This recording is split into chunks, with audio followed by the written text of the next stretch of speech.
Hey guys, and thank you so much for tuning in to check out more and more tales to give you goosebumps. Reader beware, you're in for 10 scares. So today we are going to read Something Strange About Marci. We all knew from the beginning that there was something strange about Marci. One day she just appeared. We didn't see her move in. We never saw her family. One day, there she was. She stood behind the bushes, staring at us across the park. She didn't move. She didn't speak. Did she think we couldn't see her? Was she trying to hide from us? At first, my friends and I just ignored her. She seemed so unfriendly, so cold.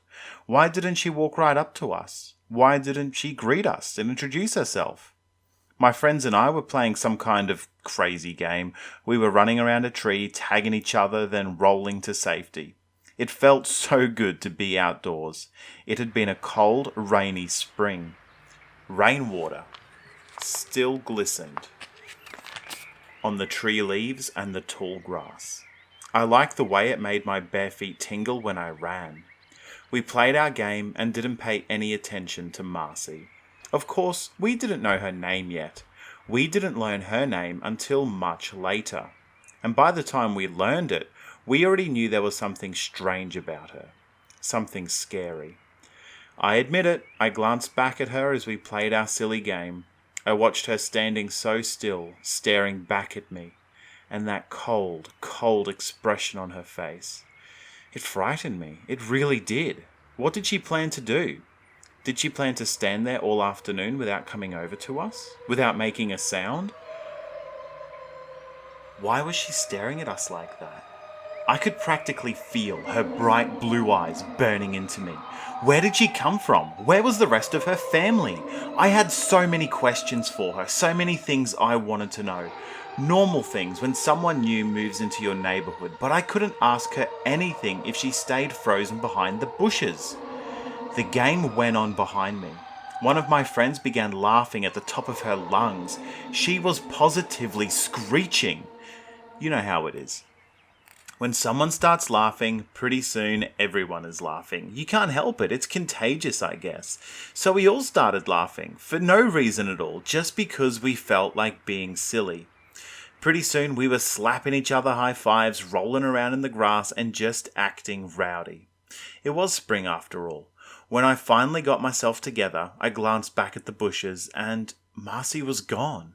I felt a chill. Did we frighten her away? We were only having fun. Why was she so unfriendly? The next few days were rainy. The new spring leaves trembled in the gusting winds. We didn't see Marci. I thought about her a few times. I thought about her cold stare, about the way she stood so stiffly behind the bushes. On the afternoon after the rain stopped, my friends and I hiked up a hill and had a picnic. I was so hungry I had slept right through breakfast.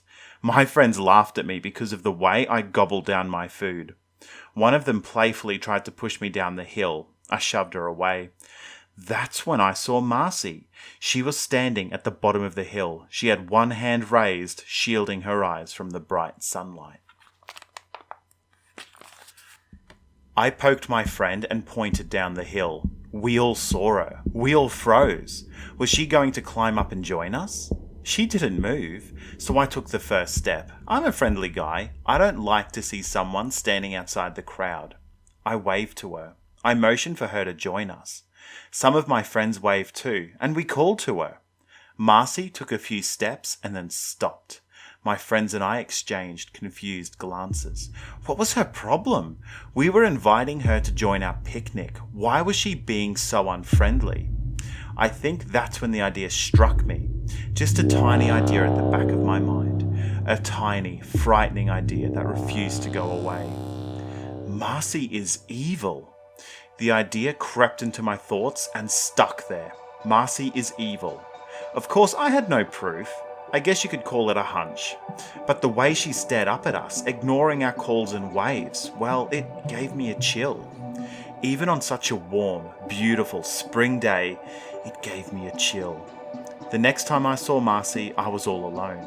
I had been walking all over the neighborhood searching for my friends, but I couldn't find any of them at home.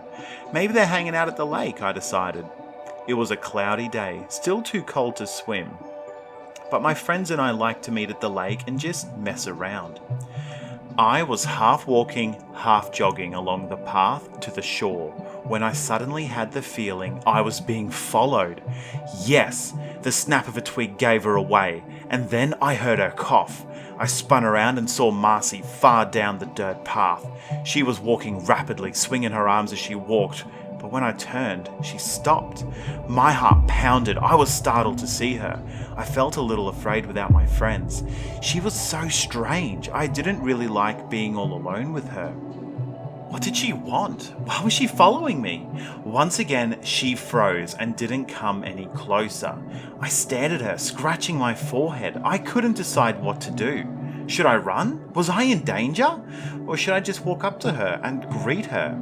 Yes, I decided, enough of this awkwardness, enough of this suspense. I'll go over to her and make her feel welcome. I took a few steps and then stopped. Marci had a square black case strapped over her shoulder. As I started to come near her, she swung the case around and began to pop it open. I froze. Panic swept down my body. Marci is evil. The thought returned. She started to pull something from the case, something black. It glinted in the light. I didn't want to find out what it was. I took a deep breath and bolted off the path into the trees. I tried to convince my friends that Marci was evil. They didn't want to listen to me. They just wanted to goof around and be rowdy. So what if she's strange? So what if she doesn't want to be our friend? That was their attitude, but I couldn't stop thinking about her. About the case strapped to her shoulder, about my frightening feeling that she meant us harm. I decided to take action. I decided to find out more about Marci. The next time I see her, I decided I'm going to follow her home. I didn't have to wait long. The next day, I spotted her as I made my way to my friend's place. I was following the dirt path that led to the lake. She stood off the path, half hidden by the tall weeds. I gasped when I saw the case hanging from her shoulder, but I took a deep breath and decided to be brave. I called out to her. I waved. I flashed her my friendliest smile. She stared back at me blankly. She didn't smile or wave. Was she pretending that she didn't hear me? That she didn't see me? I felt so hurt. Why did she have to be so unfriendly? Once again, she reached for the case, so once again I darted into the woods. This time I didn't run away. I hid behind a pile of rocks. I could see Marci on the path. She was searching for me. Why, I wondered. What did she plan to do to me? She gave up the search after a few minutes. I saw her turn back and start to walk away. Creeping as silently as I could over the wet grass and leaves, I followed her. I felt excited and terrified at the same time. What would she do if she caught me sneaking after her? Where was she going? After a while, she stepped off the path and pushed her way through clumps of bushes and tangled weeds. I stayed pretty far behind. A couple of times, I almost lost her. The sun came out and made my back tingle and itch. I stopped at the edge of a round grassy clearing. Hiding behind a tree, I watched Marci go into her home. A tent! I stared in disbelief. I forced myself to creep up closer, close enough to see through the narrow opening of the tent flap. Marci had no family, I saw. No family at all.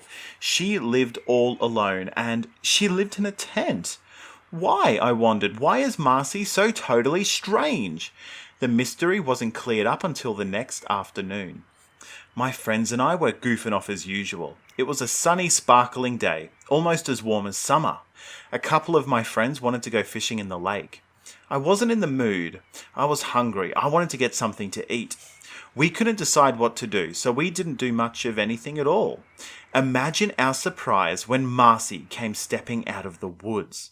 She stopped a few feet away from us and smiled for the first time. I didn't like that smile. I admit it, it scared me. She had never smiled at us before. Why was she smiling now? I took a step back. My friends were all studying her, waiting to see what she had in mind.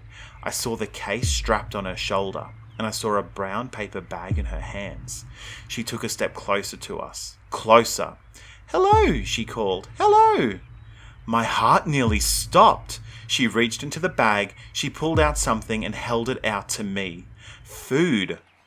She pulled more from the bag. She had brought us food. Was she trying to finally be friendly? Should I be friendly too, I wondered? Should I walk up to her? Should I help myself to some food? My stomach growled. I was so hungry. I held my breath and took a small step, and then another, and then I took a piece of fruit from her hand. As soon as I grabbed the fruit, Marci swung the case around. I jumped back. She reached into the case and pulled out something black and slender attached to a cord. I gasped as she raised the object to her mouth. She spoke into it.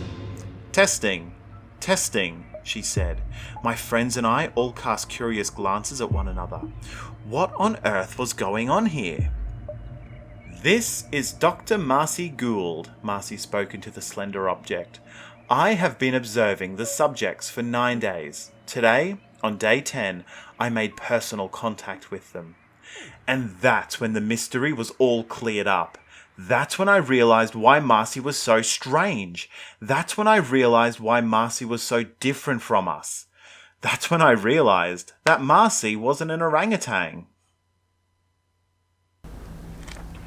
Wow, that was a spooky story. Probably.